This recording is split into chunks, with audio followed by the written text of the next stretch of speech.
I'm Tim Ventura, and we're joined today by Dr. Ron Evans, the former head of Project Greenglow, an ambitious attempt to develop breakthrough propulsion technology undertaken at BAE Systems in the United Kingdom. Dr. Evans is a mathematician who joined British Aerospace in 1978 as an expert in fluid mechanics. He launched the BAE Gravity study in the hopes of developing disruptive aerospace technology. The study became Project Greenglow and is generally recognized as the most rigorous pursuit of gravity modification and advanced propulsion research performed in the United Kingdom. In this presentation, Dr. Evans will discuss the history and origins of Project Greenglow, as well as experimental research into superconductive materials and gravitomagnetic coupling for advanced propulsion applications. Okay, away we go. I've got my scarf on because some people recognize me with the scarf. And I wear the hat because I am bald. I'll show you all, but it keeps me warm and I like to have that on. Right, so Greenglow. First of all, I'm going to read from my notes. So thanks to Tim for inviting me and wishing everybody a happy new year. I expect Tim has already done that. So this is going to be about Project Greenglow, which is anti-gravity or gravity. And I've got some further ideas which we'll hear about towards the end. I joined British Aerospace in 1978, a long time ago now. When I arrived, I was an expert in fluid mechanics. And I had been working at university on an investigation looking at wings with vortices coming off them, because it was quite clear that the next aeroplane was going to have four planes. Makes the aeroplane lighter, but then you've got the vortex from the main wing interacting with the foreplane wing. So I'd been working on that. I applied to work at BAE, that's Walton. That's, if you know the geography of England, it's North England near a seaside town called Blackpool. I was hoping to work with the fluid mechanics, computational fluid mechanics group, because they'd been working on the same things. But I didn't end up there. I ended up working for the group which was involved with performance and propulsion. And I, in fact, ended up in the drag section. So it was quite, okay, so we've seen that one. We can move on to the next one. Now you can see my scarf. So I'll just say next for next, okay? Right, so we're now into the analogies of physics. Now, I'm a mathematician. Mathematicians love patterns. It's not that we're lazy, because once we've got something, we can just change the symbols and it means something else. So on the left-hand side here, we have the fluid mechanics model. So the blue circle is a source. You can imagine a kitchen tap and the water pouring out. That's a sort of one-dimensional source. When it hits the floor of the sink, it spreads out in 2 dimensions. And the blue lines are the streamlines, and you can put dye or milk or something in to actually see them. And we can have a sink, which is just all the water going back in this time. We can have a vortex, and you've all seen the vortex. Well, these days everybody has showers, I suppose, but if you have a bath, you see the vortex going down the plug hole. If you grab hold of that green vortex with your fingers going round in the direction that the water goes round in, your thumb will point in the direction of the vortex. And that's called the curl of velocity. And we can have a smoke ring. Sorry, I'm just reading a message from Gary. Right, so that a smoke ring. And there, if you look carefully, you can see that the fluid going in one side and coming out the other. So it's like having a source and a sink. They will give you the same flow pattern. The middle one is electromagnetism, when we can have a positive charge where the electric field lines go outwards, and we have also a negative charge. And again, we can have a current flow, and this time we get a magnetic field around the line. So what's happening, okay? So that is very similar to the vortex. And at the bottom, we can have what looks like a smoke ring, but this time it's a solenoid, and we can have a virtual source and a sink. Now the next one is gravity. In fact, gravity was the very first one that we had, but we only had it for static situations. And we only know about mass, which is an acceleration sink. Whether we can have an acceleration source or negative matter, nobody knows. Everybody thinks, well, a lot of people think it's not possible. Some people think it might, and there have been other ways of making such a thing. Now, if you move mass going along with the other analogues, why don't we get a gravitomagnetic field? Perhaps we should do. No one's ever seen it, not in a laboratory on Earth. And if we have a spinning mass, then that's going to look like a smoke ring or a solenoid. So why didn't anybody ever see the gravitomagnetic field?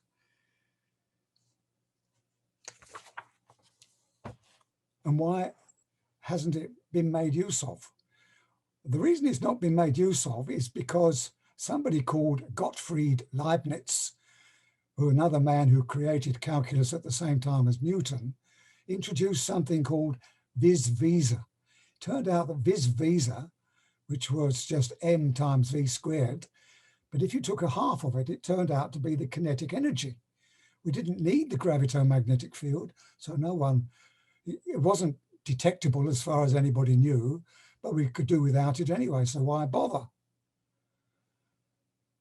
Newton didn't understand energy. Well, he certainly didn't make use of it, and he wasn't bothered about vis visa. But Newton's mechanics developed with kinetic energy. Well, let's go on a bit further, but just to say, if you change the velocity, you'll get an acceleration. If you change it here, you get an acceleration, and that acceleration of a magnetic field gives you an electric field. If you knew about the gravitomagnetic field and you could change it, you would create a gravity field. Well, that's what we want to learn about. But working with kinetic energy doesn't tell us anything about it at all. Now, Ron, would you like me to go on to the next slide, or are we still on this one? Next slide, please. Absolutely, sir. So as I was saying, when I came from university, I'd hoped to work with the fluid mechanics group, but I ended up in the drag section, probably because the boss of the performance group was actually another Leeds graduate. And since I was a Leeds graduate, he probably thought, oh, right, I know this sort of person, I'll take him. And I ended up in the wind tunnel. It was interesting. It was all data analysis. You're a mathematician, you do it. Next slide, please. In 1979, a photograph was sent to the publicity department to somebody called David Camille, who was head of publicity, and he didn't know what it was. Very strange looking craft. He asked the aerodynamics people. Actually, I didn't see it, but they sent it to the chief aerodynamicist, and he showed the deputy chief and other people. Nobody knew what it was. The next year, the chief aerodynamicist had to go down to RAE Farnborough, just south of London. It's where all the research was done right from the First World War on aerodynamics. And at the meeting, which was given by somebody from the United States, they were told all about the 117 and all its strange shape. So we now knew what it was. And it had actually been flying over the North York Moors. Nobody knew what it was. It was a UFO, a real UFO. Well, the chief aerodynamicist came back and thought, right, we need to make sure we've covered this. I was one of the last people in the department. I was a mathematician. I'd studied electromagnetism. Oh, right, we'll use him. Go and find out about stealth program and set something up for us and make sure everybody in the aerodynamics office is well aware of what's going on. So I was given the job. And the first thing I did is I looked for the reports, and to my surprise, in a way, I realized that the United Kingdom back in the 50s, even the late 40s, was an expert on stealth. All our bombers at that time had stealth features put on them, mostly RAM. The RCS paper on was secretive, now unclassified, but it described all the work that had been done back in the 50s. And I actually met the man who was responsible for the program. You can see his name on that report. It's Grant Dawson. The next thing that I did, I've lost the pictures, but never mind. The next thing I did, I went to Thorn EMI. Is this important? I've got something to do with you, Tim. Yeah, sorry about that. I'm fighting with my computer real quick. Okay, you know what? Here, let me quit and reopen it. Okay. Okay.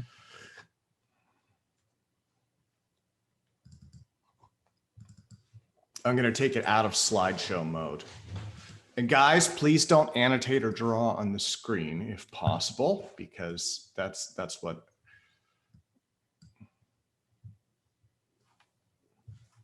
Okay, here, let me do this. Okay, can you see that okay? Yes, thank you. Okay, and let me go back down here. That's the one I want. Okay, perfect. So the middle slide is the scale model radar range down near Bristol. And so I went there and wow, they had lots of scale models and it was well used by the United States. I met several Americans there at the time. So they were well into stealth by then, but of course they'd already got the F-117. I don't remember seeing an F-117 model there. I may have done. I certainly don't remember. Anyway, the mathematician I met down there was Dudley Bird, and the man that was responsible for a lot of the work was called Sid Woolcock. I don't know whether any of you had any work on the stealth side, a name you'll maybe recognize. The next thing I did is I went to the Plessy company down at Towcester, which is sort of down in the south west of England. And they make radar absorbing material. And I met somebody there called Bernard Wickington, who had actually been to Germany at the end of the war to see how the Germans made RAM, because they'd been using RAM to line up the leading edges of their night fighters, because they knew darn well that's how the British fighters were catching them. And also they'd been using RAM on their submarines because they knew they'd been caught on the surface with their snorkels and conning towers. They were all covered in RAM. Okay, so next slide, please.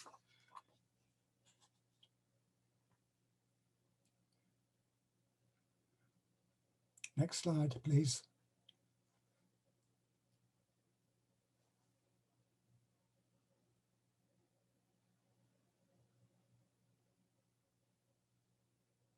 Next slide, Tim. Yeah, sorry about that. I'm having some issues with, but let me put it back up.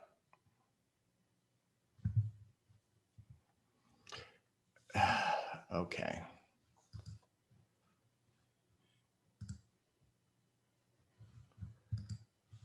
I'm glad it's you and not me. Oh, no, it is me. And let me apologize to you. I believe this is our next one, right?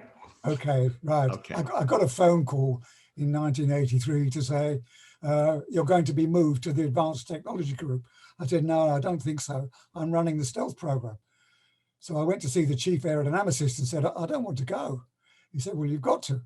You're a mathematician. He said, I've got plenty of managers, but we haven't got very many mathematicians. So you'll have to go. So I did. And the man in charge was called Tom Smith. In the 50s, he'd been working on what was called Mustard, which was a multi-unit space plane. And there's a model of it in the Smithsonian Museum in Washington.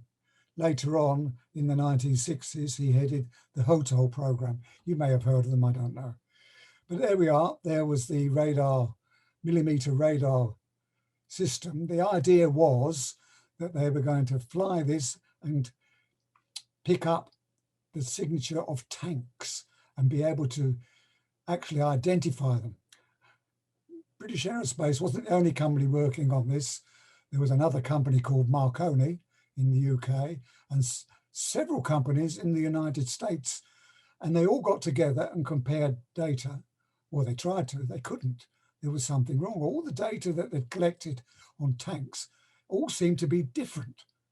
So my job was to go through the data analysis that we'd collected and try to put it into some form that could, and then collect other people's data and match it. So that's what I did. I spent some time doing it, but eventually I came up with a method and we could then investigate everybody's data and check it all out. So that's what I did. After I'd finished doing that, I had to work on several other things, which I can't mention really. But anyway, I went to the boss and said, you know, we've worked all this, spent all this money on stealth. Maybe somebody clever is looking at using the gravitational signature of something. I mean, you can see a ship, a battleship, using it with gravity at 3 miles. Okay, an aeroplane's a bit more difficult, but as we'll see towards the end, the MOD have come up with some ways to look at signatures, and McDonnell Douglas back in 1991 were also trying that system. So we knew it was possible. So I said to the boss, you know, can we, well, can I go and check this out? I said, yes, if you think it's worth it, you do that. Next slide, please. So the first thing I did is I went to talk to a professor at Imperial College in London, who back in 1974 had given a presentation at the Royal Institution in London. The Royal Institution was made famous in the 19th century by several people, but the first two was Sir Humphrey Davy, and the person who really made it famous was Michael Faraday. So the Christmas lecture by Eric Laithwaite was all about gyroscopes, amongst one thing. Professor Laithwaite thought that gyroscopes could be explained by something that we now call the GEM equations. If you look at the slide, you may recognize Maxwell's equations at the top there. And there's those curl terms that we looked at right at the beginning, and you now know what a curl is. It's just you grab hold of the whatever it is and twist your fingers around in the direction of either the magnetic field, the fluid lines, or the gravitomagnetic field. So there we are. Let's look at the GEM equations. And the first one says curl of gravity equals the change of the gravitomagnetic field. That's the H. The next one to it, which is that upside down delta with a dot G, is in fact Newton's formula. That's Newton's only bit. So in Newton's gravity theory, that's the only bit. All the rest isn't used. That's because we don't use gravitomagnetism. We use vis-vis or kinetic energy. Now, what we want to find out is, can we find out what gravitomagnetism is? Can we jiggle it? Because if we can, we might be able to create gravity. Now there's equivalencies. You'll all be familiar in terms of gravity is equivalent to acceleration. If you're in the lift and it accelerates upwards, you feel heavier. So that's an acceleration. Gravity is a field. You can make an effect across space and have an effect on a mass. You can't do that with acceleration. You actually have to push on the mass to make it accelerate. So though they're equivalent, they're not the same, because one's got field properties, the other one hasn't. Now we come on to H, or gravitomagnetism. That is equivalent to angular velocity. If you've got a gyro and you spin it, it's got angular velocity. But to make that spin, you have to actually spin the mass. But gravitomagnetism has a field property. Why can't we see it? It's so incredibly weak because, let's go back to magnetism. magnetism, if you look at the first equation, curl E, it's got a mu sign there. That's the permeability of the magnetic field across space. Now come on to the analog down at the bottom, curl of little h, and you can see there's a gamma. And if you look afterwards, there's what's called B equals that peculiar sign, which I call eta. B equals eta h, which is at the bottom on the right-hand side. Now, if you're looking on the right-hand side of the picture, the speed of light squared, I'm sure you all know, is 1 over epsilon mu. That's the permittivity of electric field in space times the permeability of the magnetic field. And underneath, there we've got c squared. Again, the speed of light squared. That's 1 over gamma, which is, I prefer gamma, it's a better feel for me, but gamma is equal to 1 over 4 pi big G. That big G is Newton's inverse square effect. But notice that if we look at c squared, I've got 1 over gamma times this, what I call eta. Now that eta is the permeability of the H field in space. Turns out to be absolutely tiny. Next slide, please. We had a chance to, oh, what I didn't mention to you was Professor Lathwaite got in trouble because he demonstrated an inertial thrust machine. And there were a number of academics in the audience that didn't believe it. One of the inertial thrust machines that was around at that time was called Kidd's inertial thrust machine. He was a Scotsman who lived up near Dundee. Kidd wasn't the only one. There were a number of other ones. Some of them had actually been patented. So Kidd was quite willing for us to test his device at Wharton. It was on the news, it'd been on television. So we tested it. There's a picture of it at the bottom left-hand corner there. It was two gyros which waved around, up, waved and span, and they joggled up and down. And in throwing themselves up and throwing themselves down, they created enormous accelerations. But did they actually change weight while they were doing it? We put it on a bungee because the bungee would just damp out the accelerations. We weren't interested in the size of the accelerations. We were interested, was there any change of weight? And we did the tests, and the top one there, you can see that within the error band, we couldn't see anything at all. On one occasion, they seemed to be outside the error band, seemed to say, oh, bit strange. We weren't sure. So that was 1 out of, I forget how many, 20, I think, that we did.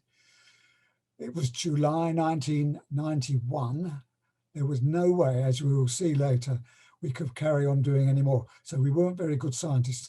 If you have an anomaly, a good scientist will keep poking it to find out what caused it. So unfortunately, we weren't able to do that. Next slide, please. Now, 1989, I think, 1989, I had an opportunity to go and visit Dr. Robert Forward. Now, if you know anything about gravity studies, Robert Forward has been one of the people that's been pushing it, he's a pioneer. So I went up right to the north of Scotland.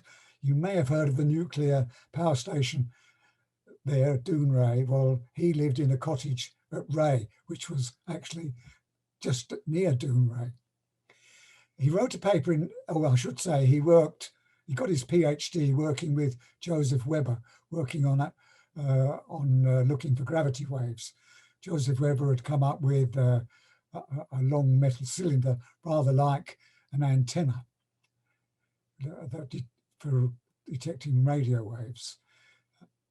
They also came up with another device which they called a gravity interferometer, which was actually built where Robert Forward was employed, which was at the Hughes Research Laboratory at Malibu. That's another story. So Robert Forward had written this paper saying, theoretically, it should be possible to create anti-gravity with, I put the picture at the bottom there, with a toroid.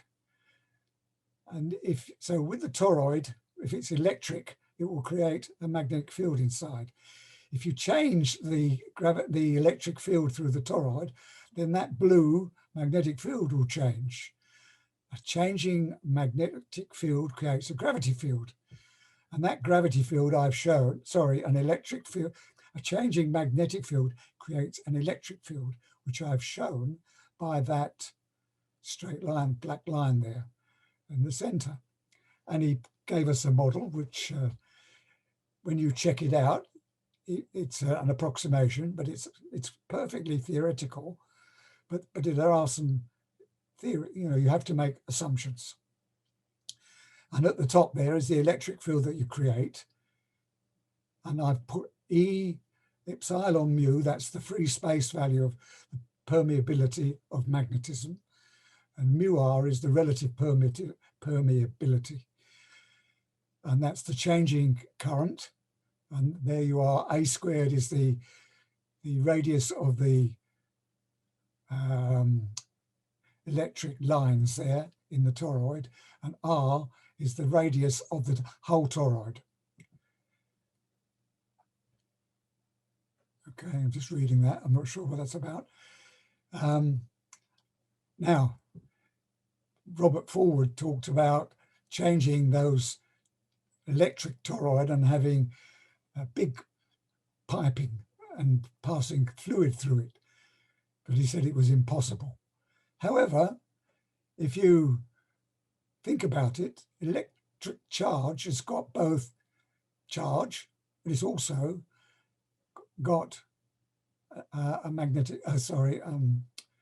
gravitational charge as well, because an electron has an electric field and it has a gravitational field.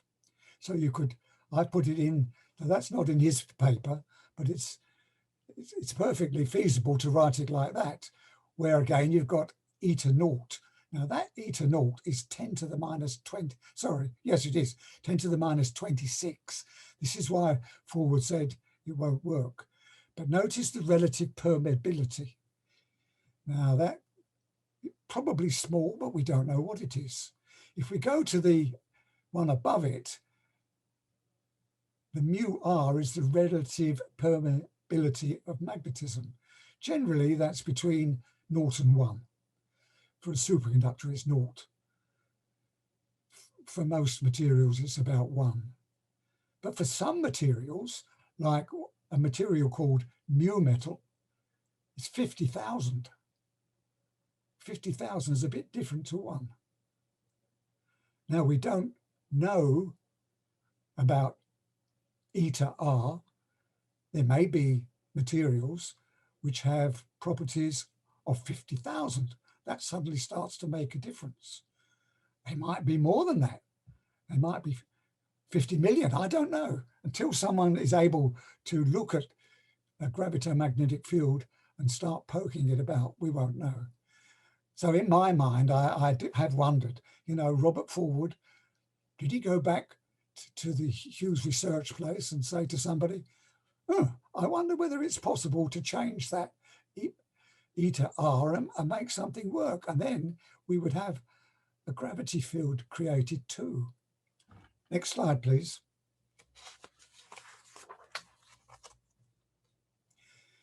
My boss, Tom Smith, retired in 1990. As we'll see later, a lot of people were retiring.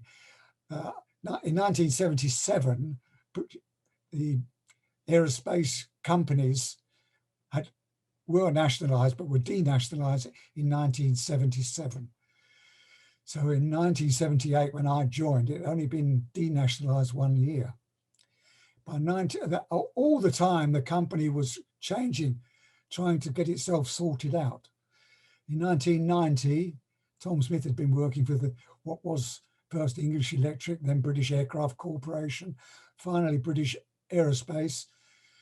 And in 1990, after 40 odd years, he retired. So I got a new boss who decided to call it something new. He called it Business Strategy Department, or British, no, it wasn't. It was called the Future Business Strategy Group. By that time, I'd been working for Tom, and Tom Smith had allowed me to investigate this gravity side. And I'd organised a meeting with several universities within the UK. And we'd come up with a meeting in March 1990, and there's the list of things that we studied. So gravitational wave research was very popular. I mean, would it ever be possible to use gravitational waves to detect aeroplanes? I mean, that's a bit like the work that Gary Stevenson was working on with his high frequency gravity waves. Fifth, fourth experiments at that time in 1990 were in the news. The superconducting gravity gradiometer is a way of moving submarines, for instance, without having to make any noise with your sonometers or anything like that. I was more interested in Faraday's gravity experiments. Very few people seem to have followed it up. There was the quantum effects in microgravity, which has gone on in the past 20 or 30 years. I was again interested myself in Heaviside's linearized gravity theory and the gem equations.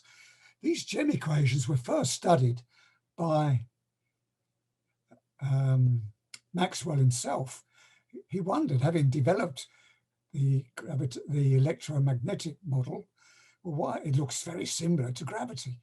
And he'd pondered over it for a while, and then he busy starting other. He had to start the Clarendon laboratory in Cambridge. He was far too busy to bother with it too much. Heaviside was a mathematician in the 1890s. He had a look at it, but decided that parameter, that field, the eta, the permeability, was too small. So he didn't pursue it either.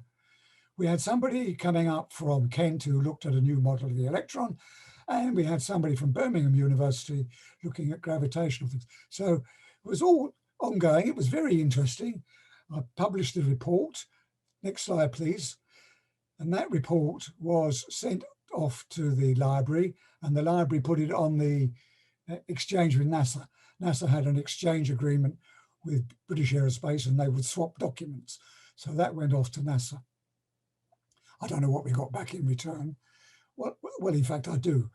We got back a report called an electric propulsion study, which actually looked at more than I'd done. I hope you all know about the electric propulsion study. It's on the floor down there. If you haven't asked me in questions and answers, and I'll tell you about it. Now, what I hadn't realized is that the technical director, who was a nuclear physicist originally, he was quite interested in my report, and he wanted it because he was going to be made a professor at Salford University. Salford is where the British Aerospace apprentices went. Just check my time. What am I up to? I need to get a bit of a move on. So he asked me to tell him about it. I showed him it. He read the report. He sent me off to Salford to talk to the people there. I explained it to them, and they said, oh, yeah, that's all legitimate. I went back and told him. He said, good, I'll go and give it. I didn't want to be made a fool. And there he asked the people in the future concepts thing, draw me some pictures, draw me a GA, and I'll take those with me. Off he went. It went down so well. He came back. He was so pleased with himself. He gave the lecture at the Institute of Mechanical Engineering in London. That got publicized, went to the press. Then he had an interview on the radio. Next thing he knew, we had all sorts of people asking him for more information. And that's where Nick Cook came in, because Brian Young, who was the technical director, said to Nick Cook, you go and talk to Ron Evans. I think he'd had his fun, and he didn't want to be involved with any more. So Nick came and talked to me, or rather I went to talk to Nick. And later on, the Hunt for Zero point appeared, where Nick mentioned the BAE program, but he was more interested in what the Germans had been doing during the wartime, and also what the United States had been doing. Would anybody tell him, were they working on stealth? By and large, they wouldn't. He came back thinking, well, maybe they are, maybe they're not. Next slide, please. So I'll go to this very quickly. As I said to you, we were still restructuring. 1990 was a very difficult time. So that BAE was selling off things left, right and centre. They were still the biggest exporter for the United Kingdom. They were having talks with DASA about merging. Early on in the year, they thought they might have been bought by GEC. But they managed to get through that. And then in 1999, they managed to buy Marconi from GEC. And then in 1999, that became BAE Systems. So there were a lot of changes going on where I was working, and they closed some of the sites, and there are other sites. In fact, if Rob Chambers is there, perhaps he will tell us whether they closed Plymouth at that time. I can't remember when they did. So 1990, I was in the Wharton Advanced Technologies side. I'd got a small group doing various things. Everything was very part-time. Lots of studies going on. I had to remember a four-legged robot walking around the department at the time when all the problems going on. It wasn't looked on very favourably. Next thing I knew, the exploratory studies group had been closed, so I'd had to get another job. I'd only got another job for about a year, and then that was closed and I had to look for another job. I thought I was going to be made redundant. Fortunately, the person who had taken over the stealth group that I'd started said, well, come and work with me. So I went to work for him. That was lucky. Then in 1995, there were so many people wanting to be managers that the technologist career branch was started. So I ended up being an advisor. Mathematicians aren't seen as specialists. They're sort of generalists. So next slide, please. Right, I think we can just go through this very quickly, but this is really the start of Project Greenglow. Because with the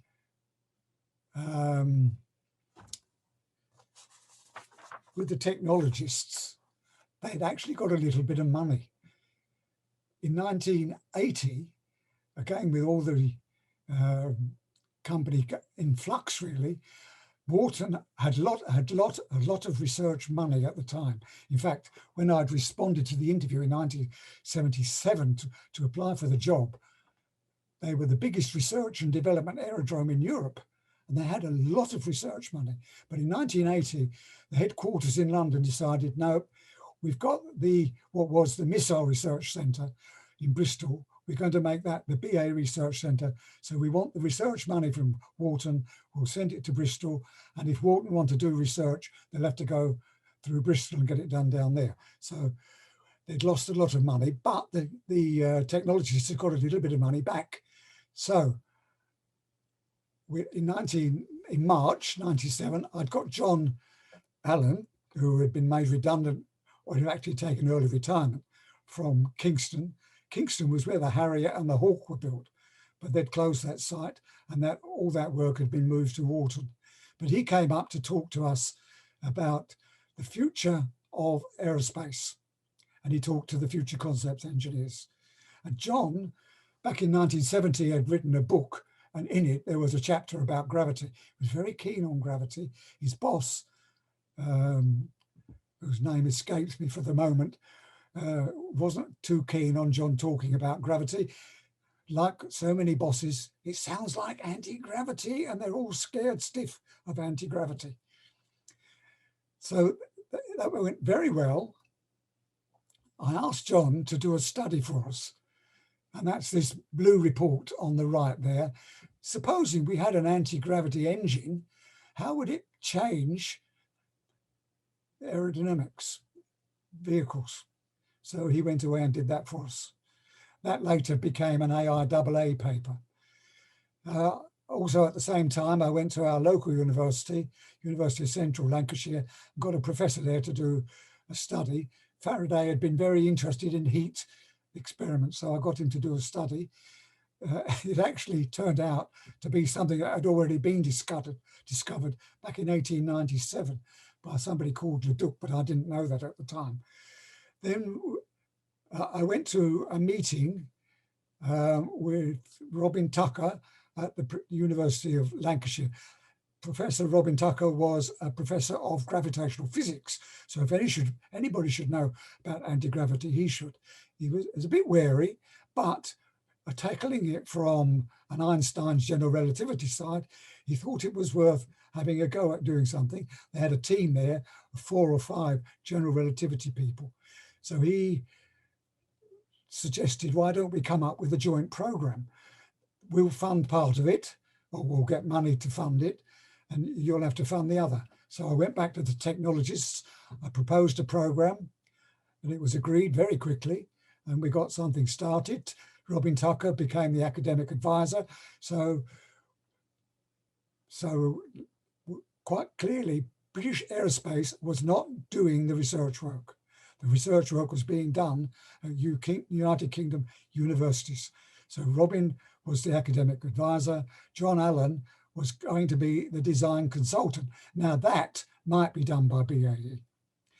So in 1997, that began the start. It was all funded. We had some small support from Rolls-Royce. We started with a lecture series. We had a couple of academics from Greece, Athens, I think. My goodness, we had a big audience from MOD, from Rolls-Royce, from BAE, and MOD, and those academics were given a hard time.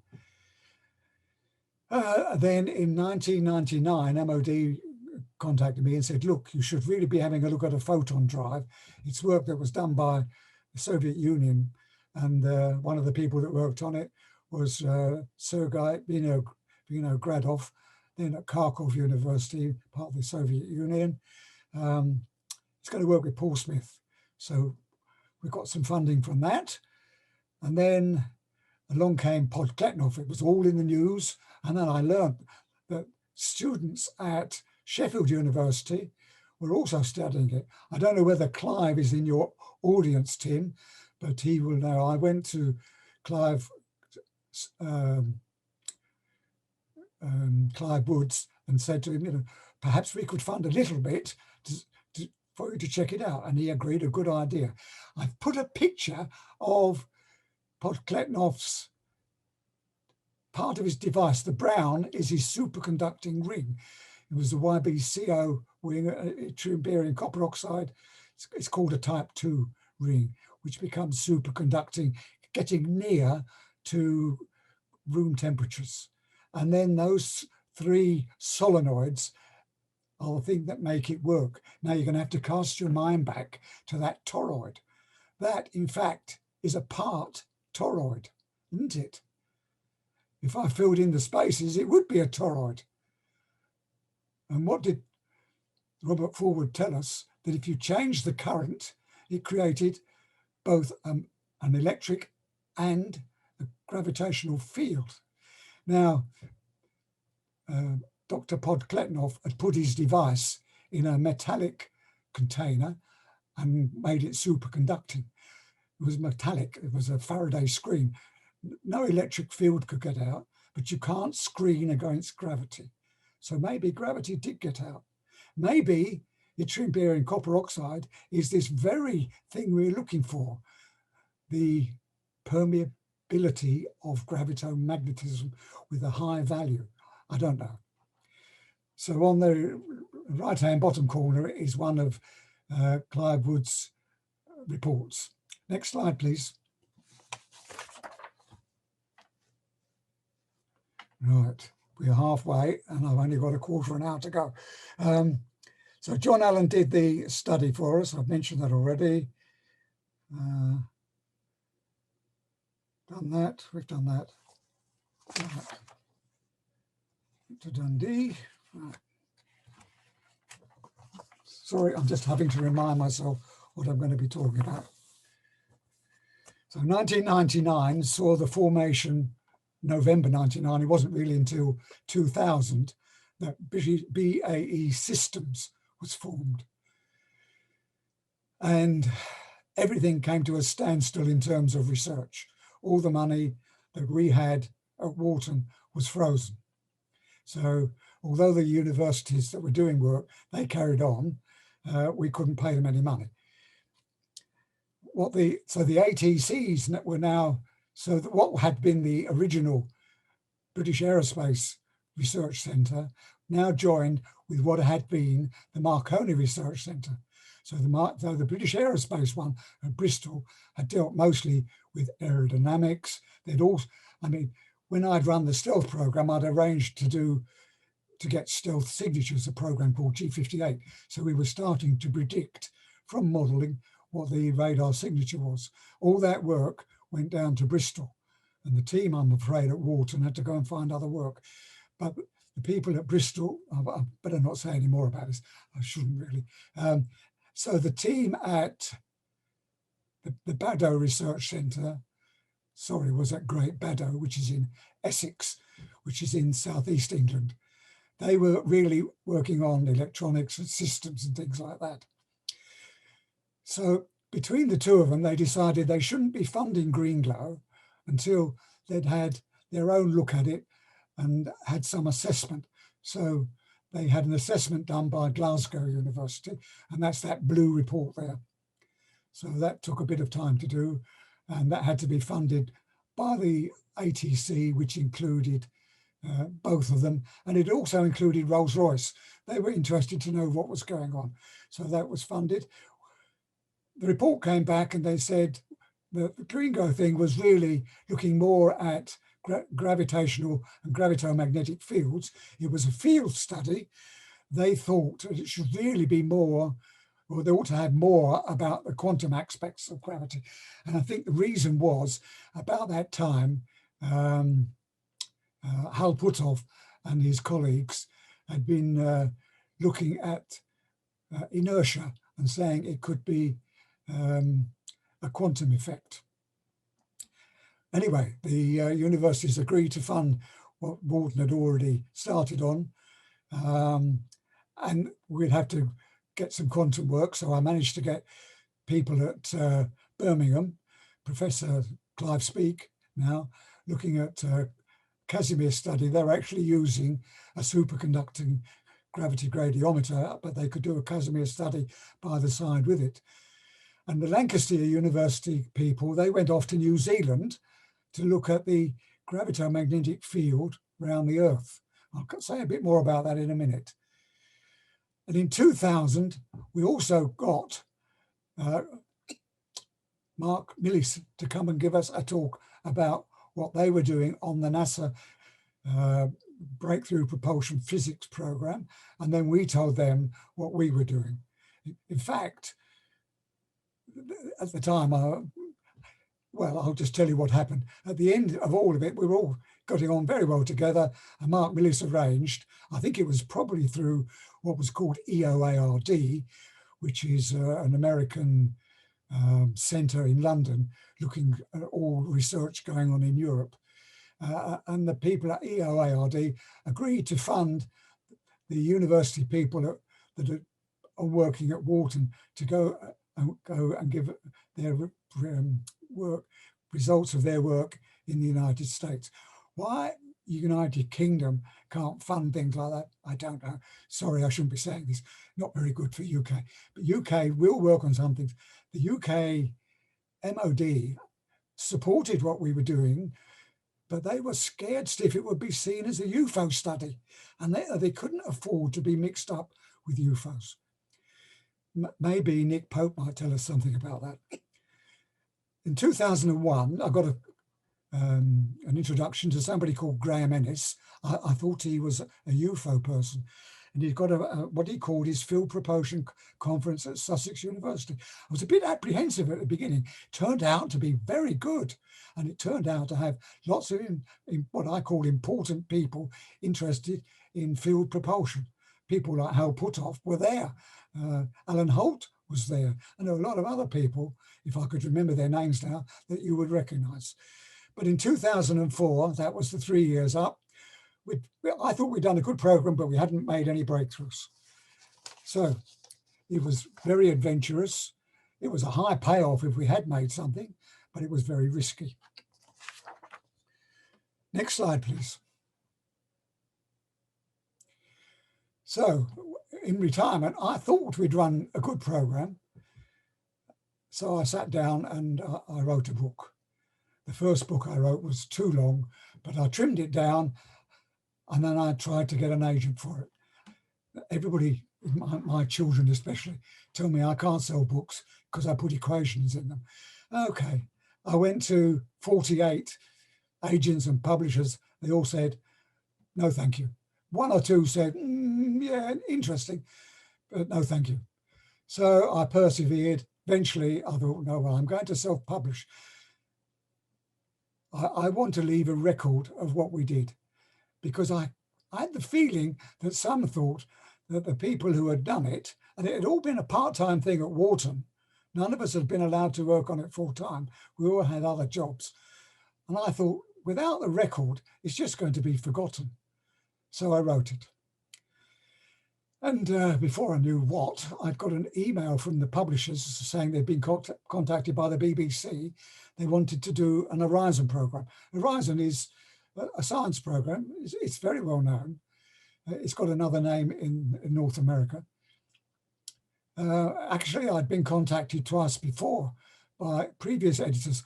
I didn't dare say yes because I knew the managers at Wharton. I don't know whether they're jealous or just they didn't like things like that being aired on the TV. Again, probably it was the link with anti-gravity.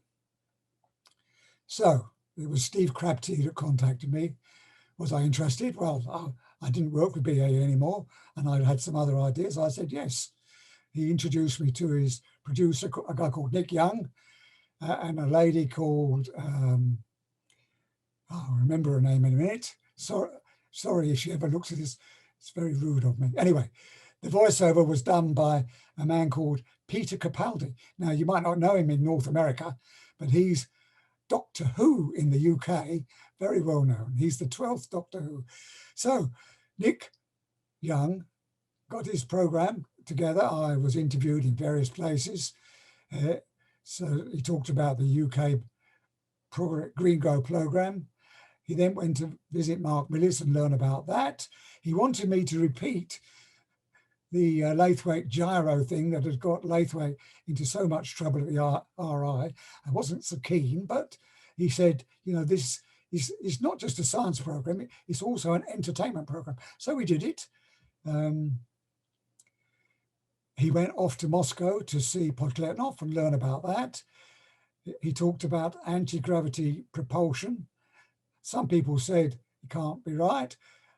In my view, some of the academics that he visited made statements that, to my mind, are wrong. I remember one said it's impossible because you can't have a warp drive because as a thing accelerates, it becomes, as the mass accelerates, it gets infinite in mass.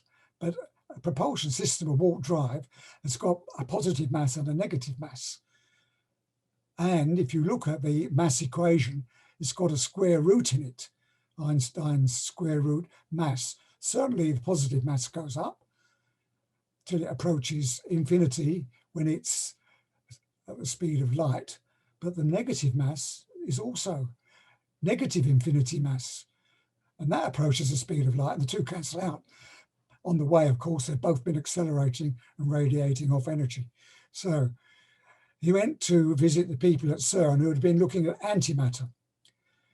And they were dropping anti-hydrogen. I mean, I'm not an antimatter person. It seems to me at the moment, the view is that antimatter has got positive mass, but the people at CERN will tell us whether it has or it hasn't. He then went to interview Shoria, which is still in the news at the moment. Everybody said, no, that's not possible. So Mr. Dr. Shoria ignored them like all good engineers and said, oh, well, I'll try it anyway. And he seemed to get a tiny effect. I should say that our photon drive also had a very small effect. Our photon drive was open. Roger Shoria's is closed. Everything is inside. I've got some views about why it might work. Roger's got his own views. Other people have now tried it. I think Boeing have tried it, and I think other people have tried it too. there does seem to be something there. Nobody quite accepts the thing. In my view, engineers should try things like that, and then it's up to the mathematicians and other theorists to come up with the theory as to why it might work. Now, coming back to is it possible to use gravity to detect things? Well, the MOD have been working for a long time on a quantum accelerometer. At the moment, it can detect masses still in the meters, but you never know, in the future it might come up with something more. Now, the breakthrough propulsion physics, I forget when it was finished, 2002 or 2003, I think. Marcus Millis has started his own thing now. And Greenglow one ended in 2004. So there was nothing in the UK, nothing in North America. And in Germany, for EU, Dresden University, they started a program there. So that's still going. So Europe has now got a program. UK and North America hasn't, as far as I know. Right, now, what's the time? Am I all right just to continue on a bit longer, Tim? Yeah, I would say keep going. It looks like you've only got a few slides left. So if you're able to just kind of push through them. Next slide, please. Right, I put method of detection. So the first one, you'll know all about those. That's common ways of detecting magnetism. You might not recognize that long gray tube with a green laser beam through it. That's called Faraday rotation. I want to talk a bit more about that in a minute. Now, you can detect enforced rotation using a dry wheel. If you try to turn the flywheel round forcibly, you'll find it has its own deciding where it's going to go. And it's just vectors. So some vectors will tell you how it's going to move. There's something called a ring laser gyro, which was developed in the 60s and 70s. They're used in the aircraft industry for navigation, and telling you where you are and things like that. And that will also detect rotation. But you have to fix the device to the device you want to detect whether it's rotating or not, like an aeroplane. There's also a much cheaper device called a fiber optic gyro, which are now fitted in all sorts of systems. That can also detect rotation, but again, you have to fix it to the device you want to twist. Now we come on to gravitomagnetism, which we haven't really detected yet.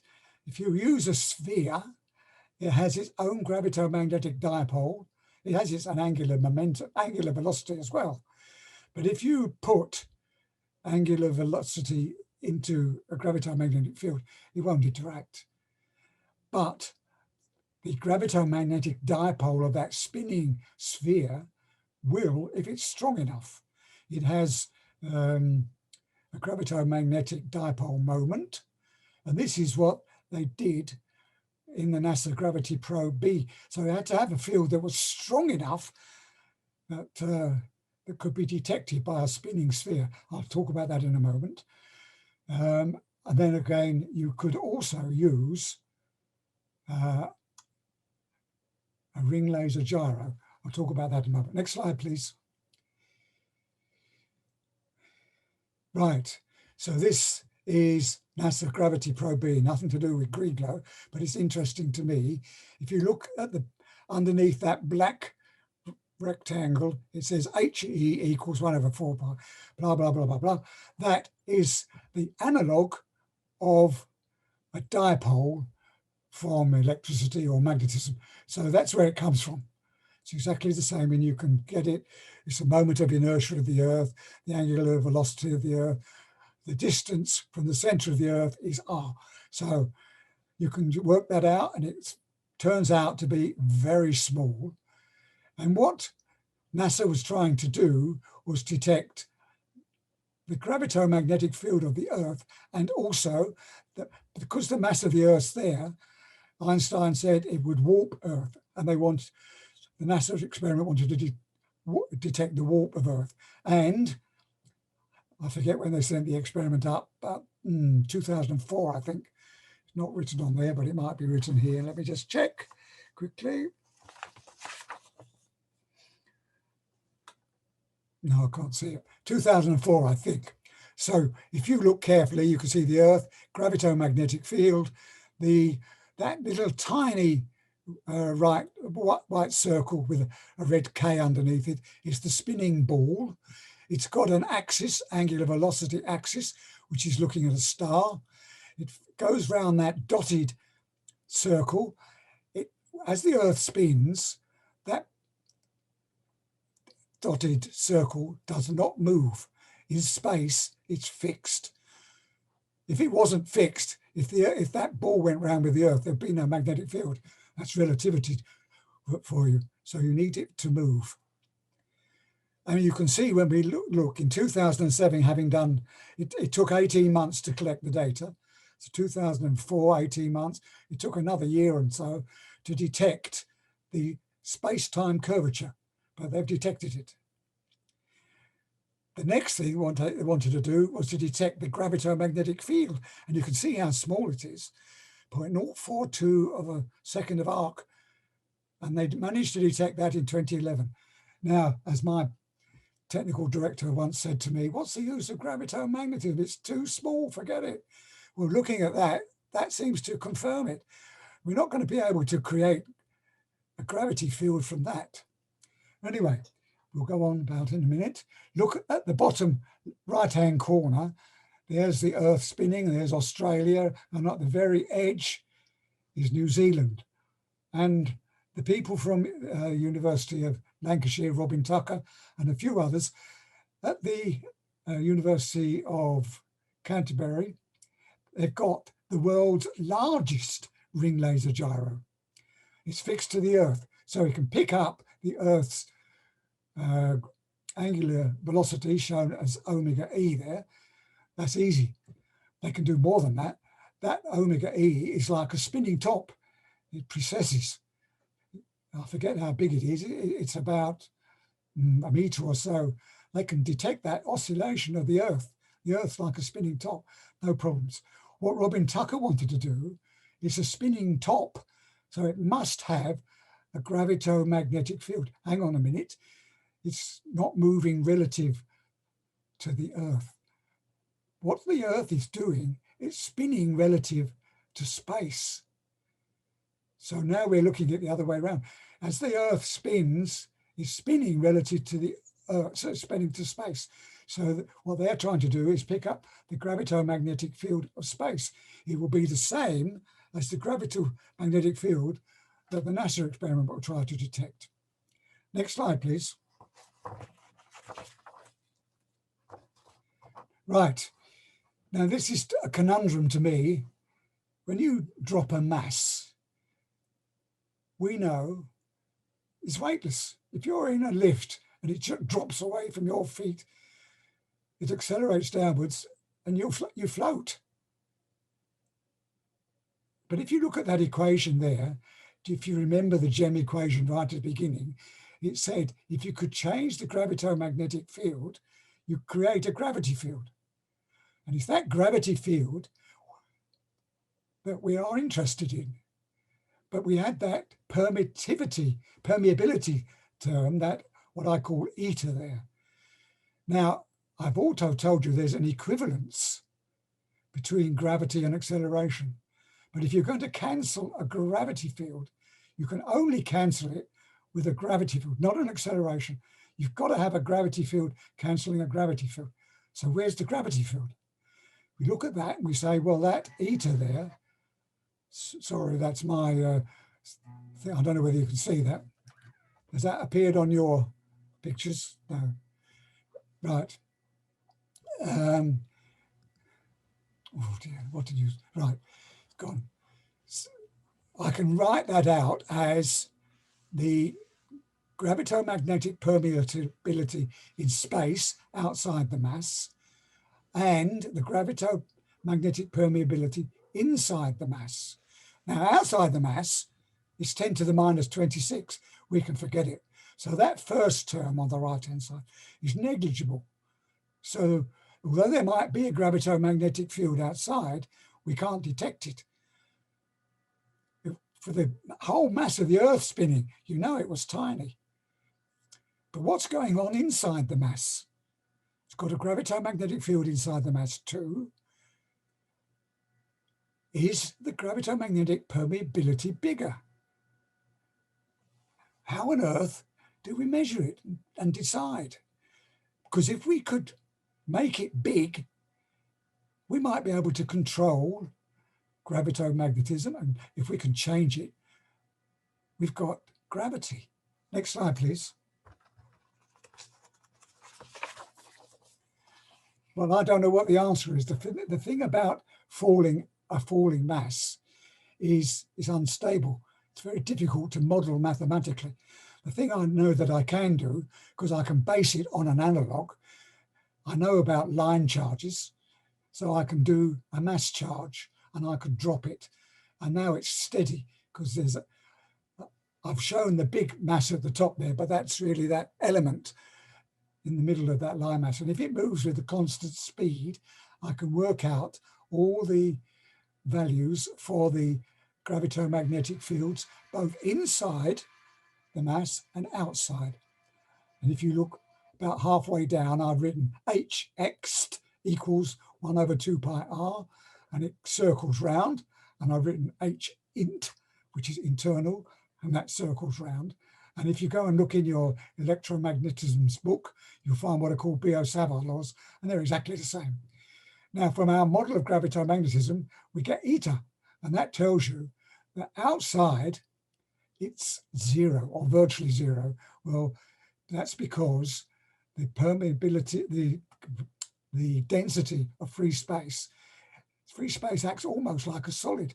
You might ask yourself, well, I can't see it. This is a question that people like Newton have asked, people like Maxwell have asked, and even people like Michelson. Why can't we see it? It's got infinite energy. We can't see it. Anyway, so if rho is infinite, that means the gravitomagnetic permeability is infinite. Sorry, is zero, because 1 over infinity is zero. And that is 10 to the minus 26 in real terms. And then if we look to see what the inside permeability is, we work it out, and we can work out what inside is going on. The induced permeability is V over R. Well, that's quite big. We should be able to measure that somehow. Even on a cylinder wall, it's the speed of it dropping over the radius of the mass. But how can we measure it? It's omega. Now, we know we can measure omega in terms of rotation. So we know when we are doing gravitomagnetic tests, we always know what happens because we can do the equivalent thing. A rotation tells you what's going to happen. So we know what's going to happen with gravitomagnetism, except it will be a heck of a lot smaller. Next slide, please. Right, I said I would mention Faraday rotation. So the picture on the left with that yellow solenoid, and I've got a glass tube, and I've got a green laser passing through a polarizer, making the laser vertically polarized, passes through a glass tube, and it comes out the other side through another polarizer. If I turn the solenoid on and create a magnetic field, it makes that linearly polarized light twist. So if you now look on the picture on the right, that is part of a conductor, a line. I'm going to pass a current I through it. And you know, as well as I do, creates a magnetic field around it. This was first done back in 1820 by Mr. Ørsted. Right, so how can we detect that field? Well, you can use, now I've got to use something that's in line with that magnetic field, and I can use Faraday rotation. If I put, instead of having a line chart, that was a linear one on the left. Now I want to do it circular. And if I create a coil and wrap it round that thing and pass a polarized light in and then pass a current through it, it's in line with the magnetic field, so the line will rotate. Right, believe it or not, this is what was done at BAE. This was based on a Boeing, is Gary in the audience? This was based on a Boeing idea, and it works. So they used it in lightning trials. They would have a structure and they would pulse it with a very high electric charge, and they would use that fiber optic coil, work out what the magnetic field was, and from that, using those Biot-Savart equations, they could work out what the magnetic field was. Right, so now the question is, can we use the same idea to detect, that was detecting rotation of a magnetic field. Can we detect rotation of a gravitomagnetic field in the same way? Well, magnetic fields and H fields are twinned anyway. We've already accepted that because charge E, when it moves along with mass E, so the two work together. Can we use mu metal to separate them? Don't know. Does Faraday rotation occur with gravitomagnetism? I think it must do, but is it big enough to detect? In fact, it makes me wonder whether the fact that whether Faraday rotation occurs at all might be because it's mixed up with Faraday rotation, with gravitomagnetism. And if you took the gravitomagnetism away, I wonder whether magnetic field will still cause rotation. I don't know. Next slide, please.